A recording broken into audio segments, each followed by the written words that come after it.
Bonjour les amis, voici un petit rassemblement devant les médias Radio France.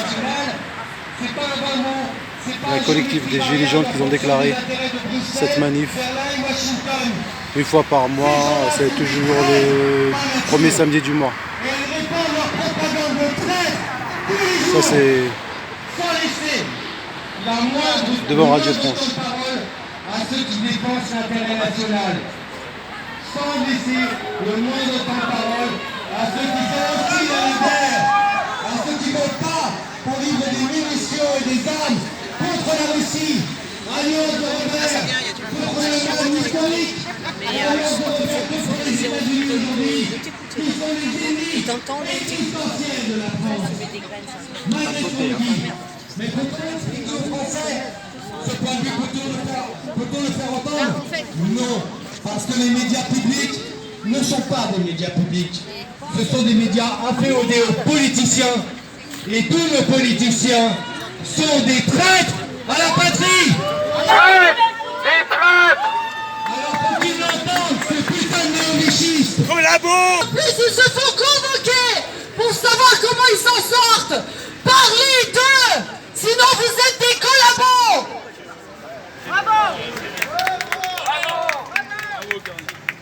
Vladimir Poutine l'a dit lui-même. Tous les dirigeants des pays européens sont des traîtres à leur nation, dont Macron. Il a dit aussi, vous êtes tous des sataniques. Je vous traquerai jusqu'au dernier. Il l'a dit de sa bouche. Vous dites du mal de Poutine, mais c'est pas quand vous dites jamais du mal de Biden. Hein? Trump, quand il était au pouvoir, il en a pris plein la gueule. Par contre, Biden, tout va bien. Tout ce qu'il dit, tout ce qu'il fait, c'est génial. Biden est un pédocriminel, une ordure. Jamais vous le dénoncerez, ça. Et on nous fait passer pour un pauvre vieux qui perd la tête, qui est sénile. Mettez-lui une petite culotte, une petite fille en culotte rose devant. Vous allez voir si c'est pas encore courir, ce vieux cochon. Bravo Martine. Écoutez-vous qu'on en est là, bande de chiens. Bientôt on va bouffer des rampes, vous allez bouffer des rampants. Des insultes. Le peuple va reprendre le pouvoir. Ça va arriver. Et quand ce sera fait, vous devrez rendre des comptes devant les tribunaux populaires. Vous devrez rendre des comptes de vos actes. Préparez-vous à ça. Radio France, donc c'est un média public. Public, qu'est-ce que ça veut dire? Ça appartient au peuple, ça nous appartient à nous. Un chiffre, vous l'avez peut-être vu passer, Radio France, c'est 623 millions d'euros de subventions. Cet argent, c'est nous qui le payons. Si on le paye, si c'est nous qui le payons, normalement c'est nous qui devons agir sur cette information, qui devons diriger cette information. Ok, je recommence. Vous n'avez peut-être pas entendu, excusez-moi. Donc, Radio France, c'est un média public. Le public, c'est nous, c'est le peuple. C'est le peuple français. C'est le peuple français qui finance ces médias. Un chiffre. Le chiffre, 623 millions d'euros de subventions. Ça, c'est le peuple qui l'a payé pour que ces émissions puissent se faire. Le peuple a un droit de regard et un droit de choix sur ces émissions. Et pourtant, on nous ignore. Ça, c'est important. C'est pour ça qu'on est là. En tant que peuple, on revendique l'idée de pouvoir demander à ces médias d'avoir une information pluridisciplinaire, qui parle de plusieurs pluralismes, excusez-moi. On a envie d'entendre plusieurs voix. Donc là, plusieurs des personnes avant ont discuté en disant qu'il y a des choses qui ne sont pas normales. Là, on vous le dit en face, on aimerait bien le voir sur la télévision. Même si on ne peut pas directement discuter avec vous, nous on aimerait bien discuter. On n'est pas violent là, on est là simplement pour revendiquer ce qui nous appartient, ces médias, donc cet argent qu'on a tous payé.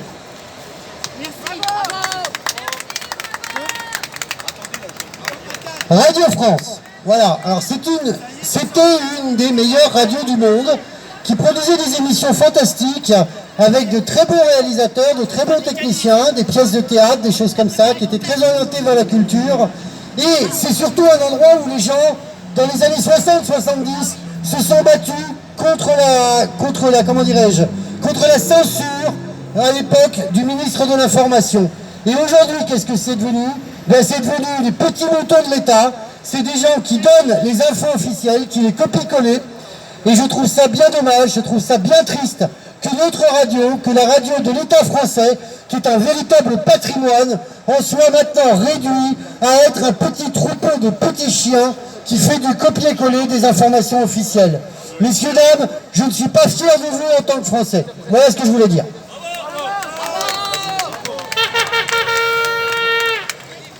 Ouais, je voulais juste vous dire que vous appréciez les chefs d'accusation auxquels vous devrez faire face, genre terrorisme d'État, genre complicité de génocide et complicité de crimes contre l'humanité, et j'en passe. Bravo, Poutine va vous choper.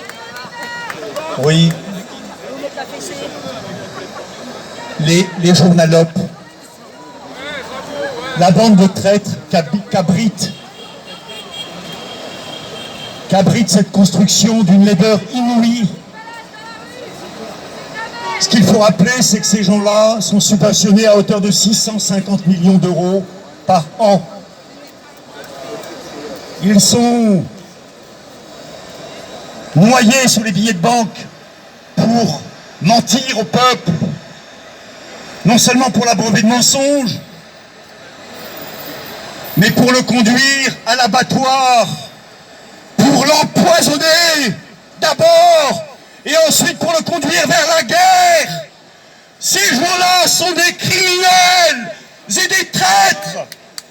Bravo, ouais. Il faudra bien qu'un jour, le peuple envahisse ces locaux pour chasser les pourritures qu'ils abritent. Ouais, ouais. Bravo, ouais. Journalopes, vous ne payez rien pour attendre. Nous vous vomissons et nous vous maudissons. J'ai tout dit. Juste une petite chose, Vladimir, repère un peu le lieu avec ton GPS et balance-leur un scud. Ton journalope, il y en a un paquet. Bon allez, on va pas perdre de temps, même si nous finançons ces merdiens et que nous aimerions du pluralisme et le respect, plus de diffamation, plus de conflits d'intérêts. Nous aimerions des journalistes intègres qui respectent leur charte, la charte de Munich. Ça vous parle? La charte de Monique. C'est pas Monique.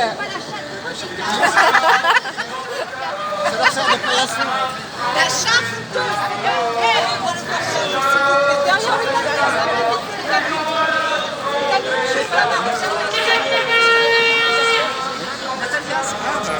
C'était déjà vu.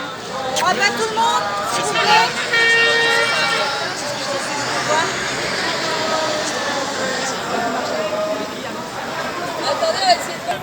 On va les juger. Toujours avec Pierre, toujours fidèle, malgré son handicap. C'est une amie qui m'a donné ses paroles il y a un mois. Savoir qu'il vient de Marseille, chaque semaine, il vient manifester à Paris.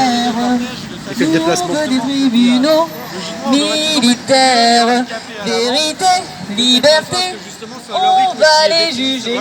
Pas d'oubli, pas de pardon, on va les juger. C'est toi. Les médias sont le virus, bien plus dangereux que cette pandémie. Réveillez les citoyens, sinon vous allez bientôt tous bouffer des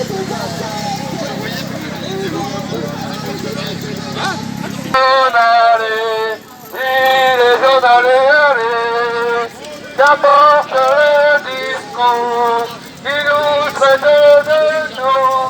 Les gilets jaunes sont là et marqueront l'histoire. Gilets jaunes allez, gilets jaunes allez, gilets jaunes allez, gilets jaunes allez.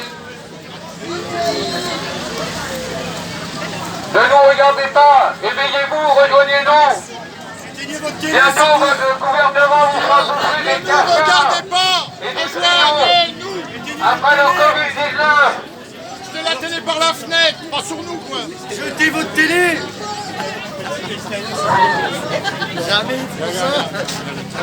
Allumez vos cerveaux.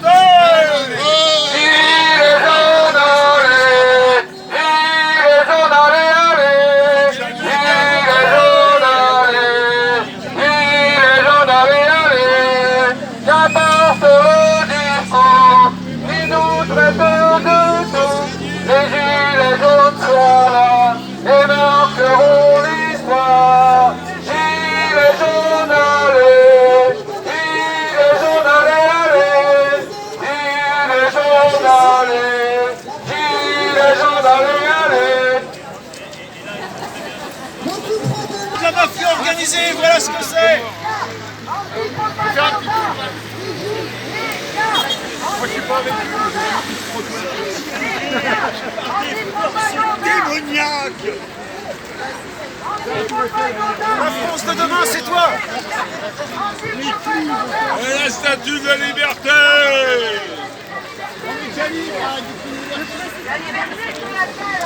Portez le flambeau de la liberté. La vie est belle, une belle chose bénigne. Renseignez-vous, c'est pas n'importe quoi. Allez, elle est dedans, elle est refermée. Elle est enfermée, elle est en prison. C'est pas tout. Elle est en prison,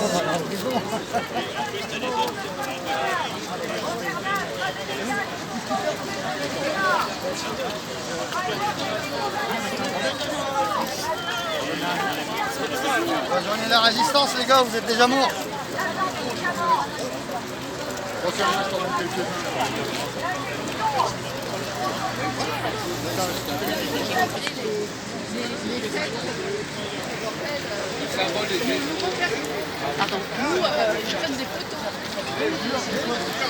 Stop, mensonge et manipulation.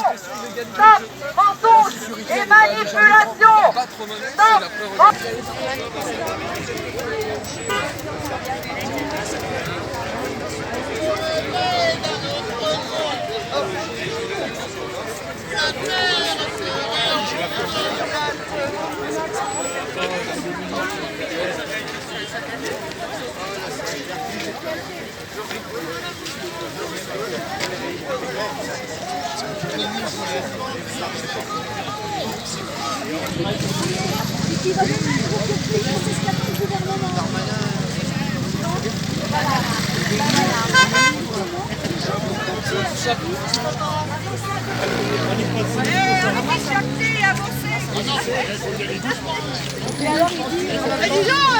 C'est pas beaucoup les gilets jaunes là.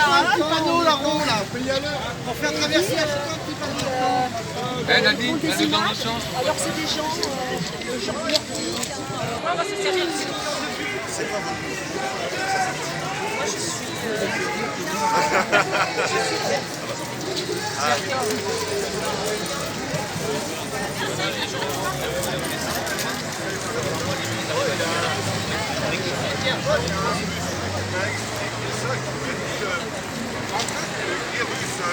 Il a des dimensions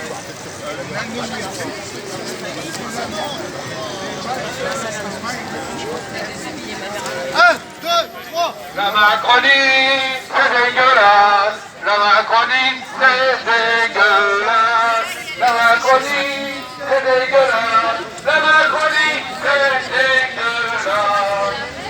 Darmanin, ils sont le terrain. Le Darmanin, ils sont le terrain. De grillons et de verre. Est-ce que les médias vous informent sur l'effet toxique des insectes sur notre corps? Nous ne sommes pas des oiseaux. Donc pour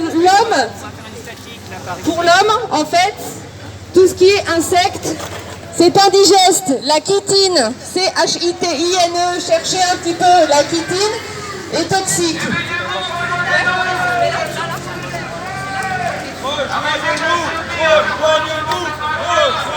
Regardez, mesdames et messieurs, ce que les médias ont fait de nous. Ils ont manipulé le peuple. part du chantage, une extorsion de consentement. Macron a invité 10 éditorialistes pour servir sa soupe. Ah. Avec l'argent du contribuable. Alors on croit que les médias sont indépendants ou pas? Est-ce que nos médias sont indépendants? Non. Ah ouais, malheureusement. Quand on voit comment Macron les invite, tiens Marie-Charlotte, tu veux parler un petit peu de cette petite invitation en catimini? Oui, le 17 janvier dernier, la veille de la manifestation des retraites, il a invité 10 éditorialistes à l'Élysée. Ce déjeuner devait rester secret et finalement il a été divulgué. Et donc ces éditorialistes devaient sortir des éléments de langage que Macron leur avait bien précisé. Voilà, pour la réforme des retraites, il faut bien parler d'irresponsabilité. Tous ceux qui défendent le système de retraite, finalement, sont des irresponsables, selon le gouvernement. Et ces médias devaient acquiescer dans leurs émissions qu'il s'agissait bien d'une irresponsabilité si on était pour le maintien de la retraite telle qu'elle est. Donc on peut se poser la question si ces médias sont indépendants, puisque finalement ils ont consenti à déverser la bien-pensance gouvernementale. Alors j'ai les noms, mais il faut que je sorte, c'est dans mon sac, si vous voulez bien. Peut-être quelqu'un peut prendre la parole en attendant que je sorte les noms. Alors moi j'ai des chiffres sur la retraite qui sont de sources sûres. En 2021, la caisse retraite a fait 900 millions de bénéfices, d'excédent, on va dire ça. C'est pas du bénéfice, hein. C'est pas une entreprise. En 2022, 3 milliards d'excédent. Et dans les caisses, il y a 164 milliards. J'ai les chiffres qui viennent d'un journal qui est tiré à 7000 exemplaires, mais qui est un journal très sérieux, je l'achète toutes les semaines. Voilà, donc il n'y a pas besoin de faire de réforme des retraites. Par contre, on pourrait faire la réforme des retraites pour les ministres, tous les députés, le président de la République, les sénateurs, et tous ces bouffes-pognons et tous ces mange-merdes. Voilà. On attend que Marie-Charlotte nous sorte son texte. En attendant, voilà, donc c'est pas possible, il n'y a pas besoin de réforme de retraite, c'est du baratin tout simplement. Il n'y a strictement pas du tout le coup de le faire, c'est pas possible, absolument pas. Voilà, je te redonne le micro, j'ai un peu de mal à trouver mes mots là, il est temps que je parte en vacances. Donc selon Edwy Plenel, le déjeuner confidentiel à l'Élysée d'éditorialistes des médias qui ont tous accepté de faire cette rencontre avec le président tout en reprenant ces éléments de langage illustre ce journalisme de gouvernement contre lequel nous avons créé Mediapart. Donc ça c'était Edwy Plenel qui disait ça. Et donc les fameux invités, donc pour le journal Le Monde, il y avait Françoise Frézos. Pour France Télévisions, Nathalie Saint-Cric.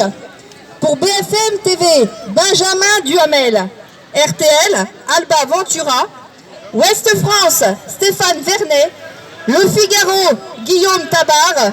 Les Échos, Cécile Cornudet. Les Échos et France Inter en même temps, c'est Dominique Seux. Pour France Inter encore, Yael Gauze. Et le journal du dimanche, David Révaud-Dallon. Donc il y a aussi un petit visuel qui est intéressant qui montre au niveau de la famille Duhamel, on a le cousin éditorialiste par exemple, donc c'est lui. Vous avez le tonton éditorialiste. Dans la famille Duhamel, vous avez aussi la tata qui est journaliste. Vous avez un tonton encore journaliste et puis la cousine ministre. Voilà, c'est ça qui est intéressant dans la famille Duhamel. C'est que le milieu politico-médiatique fricote ensemble. Je ne sais pas si quelqu'un veut prendre la parole. Florence. Mesdames et messieurs, il va falloir que vous vous rendiez compte que toutes ces agences de fact-checking qui ont été mises en place depuis le début du Covid, ça a été une sorte de réseau tentaculaire organisé depuis les États-Unis, financé des millions de dollars dans le monde entier, afin de mettre en place une sorte d'agence de narratif professionnel pour manipuler l'opinion. Et donc toutes ces agences de fact-checking ne se basent sur rien de concret en fait. Le gouvernement leur donne des ordres, leur donne des têtes à faire tomber, et les agences de fact-checking obéissent. Donc on se retrouve à l'heure qu'il est avec des personnes comme le professeur Perron ou le professeur Raoult, qui ont été complètement discrédités aux yeux de la population à cause de pseudo-journalistes qui n'ont pas du tout fait de recherche sur leurs connaissances, sur leurs compétences, et qui ont juste cherché à les discréditer parce qu'ils disaient la vérité, parce qu'ils ont dit que le vaccin tue, qu'ils ont dit que le vaccin a fait des effets secondaires gravissimes chez les personnes, qu'il y a des jeunes qui sont morts, que la balance bénéfice-risque n'a pas été pesée. Donc réveillez-vous, quand vous voyez fact-checking, éteignez la télé. Quand vous allumez la télé, dites-vous, esprit critique, qu'est-ce que je fais? Est-ce que je m'hypnotise ou est-ce que j'essaye de cerner mon ennemi? Parce que les médias sont le virus, mesdames et messieurs. Les médias sont le virus. Je voudrais aussi rapporter les propos de Julian Assange. Julian Assange qui est injustement enfermé depuis des années pour avoir tout simplement fait lui son travail de journaliste. Et il en paye aujourd'hui le prix. Julian Assange disait: une des choses que j'ai découvertes, c'est que presque toutes les guerres qui ont eu lieu au cours des 50 dernières années ont été le résultat de mensonges médiatiques. Les médias auraient pu mettre fin à ces guerres s'ils avaient cherché à savoir, s'ils n'avaient pas accepté la propagande du gouvernement. Mais qu'est-ce que cela signifie? Cela signifie que, en principe, les gens n'aiment pas la guerre. Pour leur faire accepter la guerre, il faut les tromper, les manipuler. Autrement, les populations ne s'engagent pas consciemment et volontairement dans des conflits armés. Donc si nous avions un bon environnement médiatique, nous aurions aussi un environnement pacifique. Notre ennemi numéro 1, c'est l'ignorance. Je crois que ça devrait être l'ennemi numéro 1 de tout le monde. Le fait de ne pas comprendre exactement ce qui se passe dans le monde. Ce n'est que lorsqu'on commence à comprendre que l'on peut prendre de bonnes décisions sur comment mener sa vie.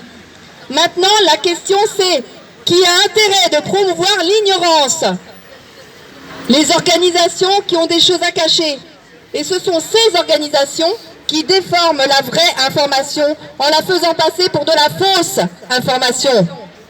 Les médias font partie de ces organisations qui faussent la réalité. Je pense vraiment que les médias en général sont tellement mauvais que nous devrions nous demander si nous ne vivrions pas mieux sans eux. Oui, tu as parlé d'Assange. Il faut parler aussi des nôtres, c'est-à-dire des Français incarcérés pour délit d'opinion. Je pense à Rémi Daillet. Je pense à Jouvin Brunet, capitaine Jouvin Brunet. Et un petit mot aux Parisiens. Parisiens, vous allez bientôt avoir dans vos assiettes des insectes. Bon appétit. Miam, miam, miam, miam, miam, miam. Des insectes dans vos assiettes. Après avoir servi de cobayes, de rats de laboratoire, avec des produits expérimentaux, vous allez avoir des insectes dans vos assiettes. Bon appétit les Parisiens. Miam, miam, miam, miam. Ça grouillera d'insectes dans les assiettes. C'est déjà acté, décidé par le Forum de Davos et par l'Union européenne. Des insectes dans vos assiettes, Parisiens. Bon appétit. Miam, miam, miam, miam. Et oui.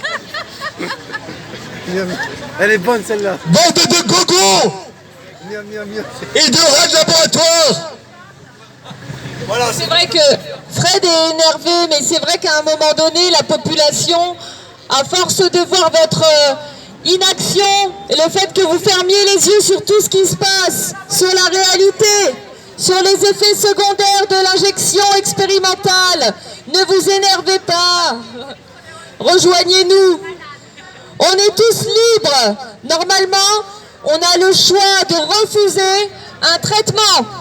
Et surtout s'il est expérimental. Comment se fait-il que là, on ait caché les traitements? Les traitements qui soignent le Covid. Ne croyez pas ce que disent les médias. L'ivermectine et l'hydroxychloroquine fonctionnent très très bien. Ouvrez les yeux, parce que là, le mois prochain, on va vous proposer une 6e dose. Mais une dose de quoi, puisque ça ne protège pas? Qu'est-ce qu'il y a? Le bénéfice-risque. Pensez, il n'y a aucun bénéfice et que des risques à prendre cette injection. Qui veut prendre la parole pour les... Par la côté, on n'entend rien. Où ça? Comment ça, on va pas m'entendre? Vous êtes tous devenus des matérialistes, égoïstes et consommateurs. Vous avez oublié les vraies valeurs. Vous courez les boutiques, là.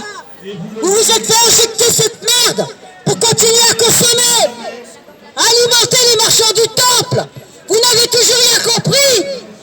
Vous pensez même plus par vous-même. Vous êtes robotisés, là, avec votre dépenser votre pognon, là, hein, derrière les belles vitrines. Réveillez-vous. Revenez vers l'essentiel. Je répète, 413 milliards d'euros sur 7 ans, jusqu'à 2030. Quelqu'un veut le micro? Alors pour les gens qui sont là, qui font leurs emplettes, je ne sais pas si vous êtes au courant mais les journalistes doivent respecter une charte. C'est leur code de déontologie, un peu comme les médecins doivent respecter le serment d'Hippocrate. Eh bien, les journalistes doivent respecter la charte de Munich, qui a été rédigée en 1971. Je vais vous lire les 10 devoirs que les journalistes doivent respecter. Le premier, respecter la vérité, quelles qu'en puissent être les conséquences pour lui-même, et ce en raison du droit que le public a de connaître la vérité. Numéro 2, défendre la liberté de l'information, du commentaire et de la critique. Numéro 3, publier seulement les informations dont l'origine est connue ou les accompagner si c'est nécessaire des réserves qui s'imposent. Ne pas supprimer les informations essentielles et ne pas altérer les textes et les documents. Numéro 4, ne pas user de méthodes déloyales pour obtenir des informations, des photographies et des documents. Numéro 5, s'obliger à respecter la vie privée des personnes. Numéro 6, rectifier toute information publiée qui se révèle inexacte. Numéro 7, garder le secret professionnel et ne pas divulguer la source des informations obtenues confidentiellement. Numéro 8, s'interdire le plagiat, la calomnie, la diffamation, les accusations sans fondement, ainsi que de recevoir un quelconque avantage en raison de la publication ou de la suppression d'une information. Numéro 9, ne jamais confondre le métier de journaliste avec celui du publicitaire ou du propagandiste. N'acceptez aucune consigne directe ou indirecte des annonceurs. Et le dernier des 10 devoirs, refusez toute pression et n'acceptez de directives rédactionnelles que des responsables de la rédaction. Merci. Merci Marie-Charlotte. Merci de ton éclairage, car les médias ne sont pas là pour le faire. Les médias vous désinforment chaque jour de plus en plus. On vous fait croire que les gilets jaunes sont des dangereux criminels, mangeurs d'enfants. On vous fait croire que les injectés, voilà. On va avancer. On va avancer parce qu'il est déjà 5 heures. Si vous voulez, rejoignez-nous, marchez avec nous. On va devant BFM et France Télé, des médias que vous financez. avec vos impôts.